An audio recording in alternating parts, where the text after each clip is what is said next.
Yo l'équipe, c'est Joe Sneaker, j'espère que vous allez bien les refs, en tout cas moi ça va nickel. Juste avant que la vidéo commence, avant de démarrer avec cet unboxing, je voulais juste vous rappeler, j'ai annoncé sur mon compte Instagram qui s'affiche juste là, donc Joe Sneakers comme sur YouTube avec juste des tirés du bas. J'ai annoncé un concours à 300 abonnés sur YouTube, je vous fais gagner une paire. Je vais juste vous dire les conditions du concours, alors déjà il faut être abonné à la chaîne YouTube parce que si on n'atteint pas les 300 abonnés ça veut dire que pour l'instant pas de concours. Pour ça il faudra aussi vous abonner à mon compte Instagram et reposter la photo du concours en story. Comme ça, vous incitez peut-être vos proches ou les autres encore à participer pour gagner la paire.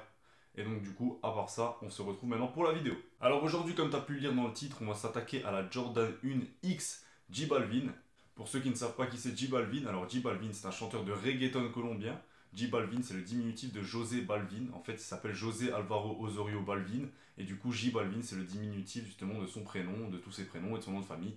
Du coup, il n'a pas mis une lettre pour le reste de ses prénoms. Il a gardé vraiment le José et Balvin derrière. Et il s'appelle J Balvin du coup pour José Balvin.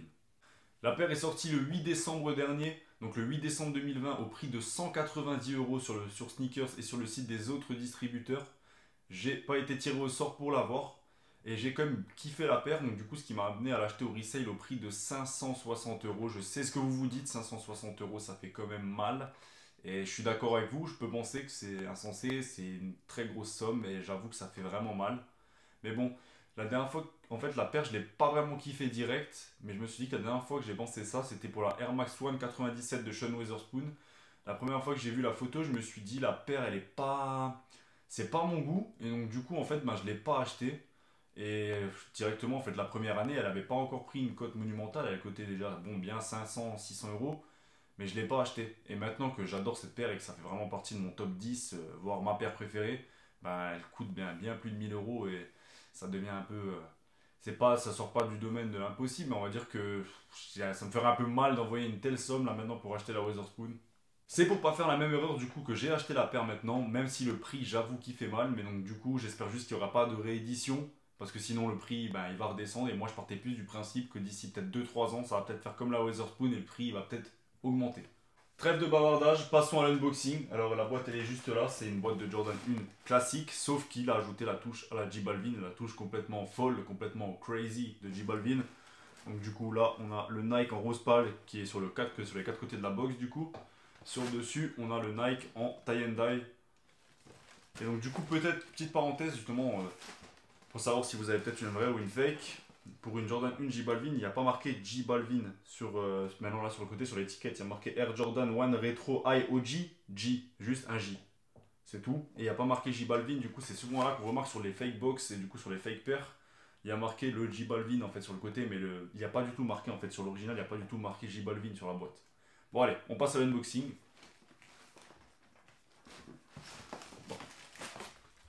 On retire le couvercle. On peut déjà voir un papier avec des logos qui vont être similaires à la paire. Donc là, on a du coup ballon de basket, on a un smiley, on a un éclair sur du rose.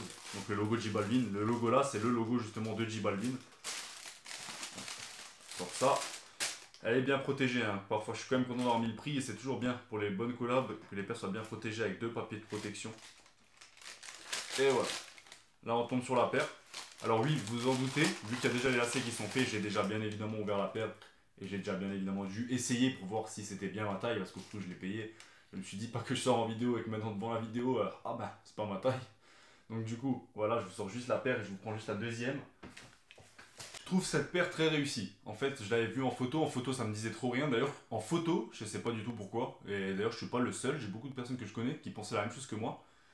Moi, je voyais en fait, moi la semelle, je la voyais blanche du coup, et en fait pas rose pâle. Et c'est justement moi en regardant moi-même des unboxings de la paire, parce que bien évidemment, je m'arrête pas qu'à un simple visuel, j'essaye de regarder avant d'acheter, et surtout, même si au cas où j'achèterais pas, je regarde quand même en général tous les unboxings sur les différentes paires qui sortent. Et justement, j'ai vu cette semelle en fait en rose pâle du coup, et en fait, j'ai un peu plus kiffé la paire du coup grâce à la semelle en rose pâle. C'est donc pour ça que j'ai mis en fait les lacets rose pâle sur la chaussure à la base. Originellement, quand on ouvre la boîte, c'est le lacet noir qui est sur la chaussure, pas fait bien évidemment. Sur les Jordan 1 en général, quand on les reçoit, les lacets sont pas faits. On a toujours la première ligne de lacet qui est fait et le lacet à l'intérieur de la paire du coup. Et donc du coup, moi j'ai changé le lacet noir et je trouvais que le lacet rose pâle du coup qui va avec la semelle allait beaucoup mieux avec du coup avec la sneakers. Du coup pour les matières, là du coup on a toute cette matière, ce grand textile en tie and dye justement sur toute la chaussure. Moi ça me fait un peu penser, enfin quand je touche comme ça me fait un peu penser à une matière de pantalon. Et justement, ben, ça a été découpé, comme ici par exemple, c'est pour faire un nuage. Ici, ils ont découpé pour que ça fasse comme un triangle. Pareil, autour du logo, ils ont mis un morceau de simili-cuir ou de peut-être de vrai cuir, mais je pense que c'est du simili-cuir. Qu'ils ont coupé aussi également. Le logo, pareil, aussi est coupé. Et ils ont mis aussi également sur la top box, justement, tout le contour avec les trous qui sont perforés du coup dans la matière. Tout ça coupé en forme de triangle. Je trouve ça hyper sympa. Attendez, je vais vous défaire le lacet parce qu'il y a un autre détail que j'ai aussi adoré sur la paire. Du coup, je vous ai fait juste le lacet. On a là sur la languette, on a un logo Jordan juste là, du coup. Et sur l'autre paire, on a un smiley et c'est l'inverse. En fait, quand on ouvre et quand on regarde, en fait, le smiley, il est en fait à l'intérieur de la paire. Et sur l'autre paire, c'est exactement l'inverse. Sur celle-là, là, je vous défais le lacet également. Sur celle-là, là, en fait, c'est l'inverse, justement, c'est le smiley qui est là, du coup, donc le logo avec les éclairs de J Balvin, du coup, dans les yeux. Et là encore, on a le Jordan, du coup, à l'intérieur de la pompe, justement, pour que ça fasse l'inverse. Avec ça, ajouté, on a ici un patch qu'on peut décrocher. Avec ça, d'ailleurs, on nous a livré des patchs que je vais vous sortir tout de suite.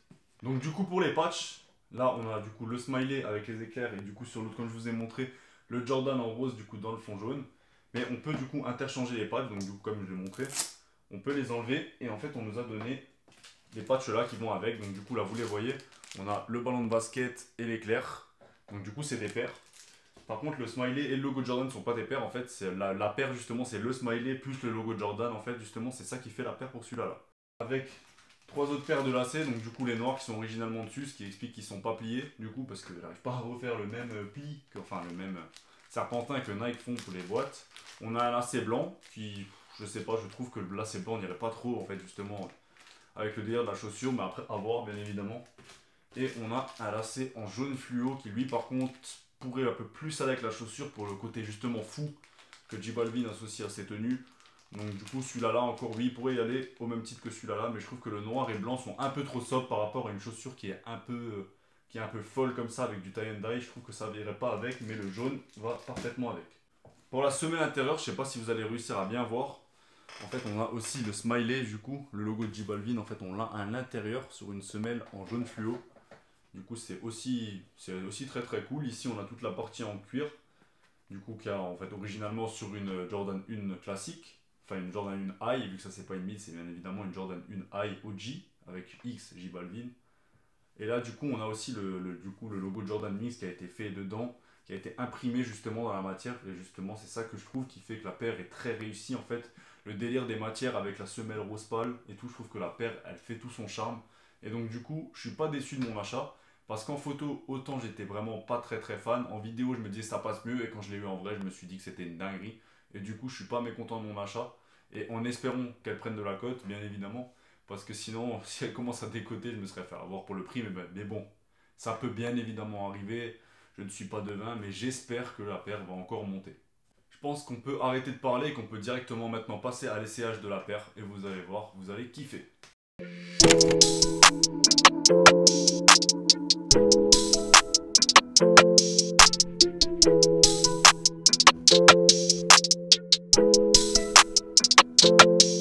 On fait du cash, on n'a pas le temps de bluff, c'est évident. Mais je préfère compter mon bif. Louis Vuitton, Vivier, j'attire plus de meufs, tourne le guidon. Juste après Carrefour, y'a les keufs. Le pilon gazé, faut la quoi dans la gomme. Multiplie les balles et l'équipe, on est 12. Donc voilà pour l'essayage. Donc maintenant, je vais quand même vous noter la paire. Je vais lui donner sa petite note sur 10. Moi, franchement, je lui donnerais la note de 9 sur 10. Pourquoi 9 sur 10? Pour moi, c'est quasiment imparfait. Mais le problème, en fait, c'est que la paire, elle est vraiment folle. C'est vraiment un design de fou. Mais justement, c'est pas portable partout. Enfin, en tout cas, si vous avez franchement pas l'air professionnel en portant une paire comme ça. Mais par contre, en streetwear, lifestyle, c'est une paire de folie. Et c'est pour ça que du coup, je lui mets la note de 9 sur 10. Mais si on parlait que streetwear, je lui mettrais un 10 sur 10, bien évidemment. Et après 9 sur 10 aussi, parce que je trouve que pour le choix des lacets, c'est bien, mais je comprends pas l'intérêt du coup en fait du lacet blanc justement sur la chaussure. C'est toujours bien d'avoir un lacet en plus, je peux pas vraiment lever de points pour ça, mais je trouve justement que ça coïncide pas trop et j'aurais plus mis peut-être un lacet qui a une tendance un peu, je sais pas, vert ou bleu, parce qu'il y a du vert ou du bleu sur la chaussure justement, et je trouve que le blanc c'est ce qui va le moins parce qu'il n'y a pas du tout de touche de blanc en fait justement sur la chaussure. Du noir il y en a au niveau de l'empeigne en cuir, mais du coup du blanc il n'y en a pas du tout et je trouve que ça c'était un peu mal géré. Voilà, c'était tout l'équipe, j'espère que vous avez kiffé la vidéo. N'oubliez pas mon concours sur Instagram, donc abonnez-vous à mon compte Instagram et abonnez-vous à la chaîne YouTube à 300 abonnés comme je l'ai dit et je le répète encore une fois, je fais gagner une paire. Pour ça, c'est simple, tu t'abonnes à mon compte YouTube, tu t'abonnes à mon compte Instagram, je vais poster une photo avec le concours. Tu devras partager justement cette publication en story et mettre je participe avec ta taille bien évidemment, et c'est une paire que je choisirai moi-même. Donc voilà pour vous l'équipe, c'était tout, j'espère que vous avez kiffé l'unboxing, que vous avez kiffé la paire. En tout cas moi j'ai adoré vous faire cette vidéo et moi je vous dis à la prochaine avec plein de bisous. C'était Joe X Sneakers.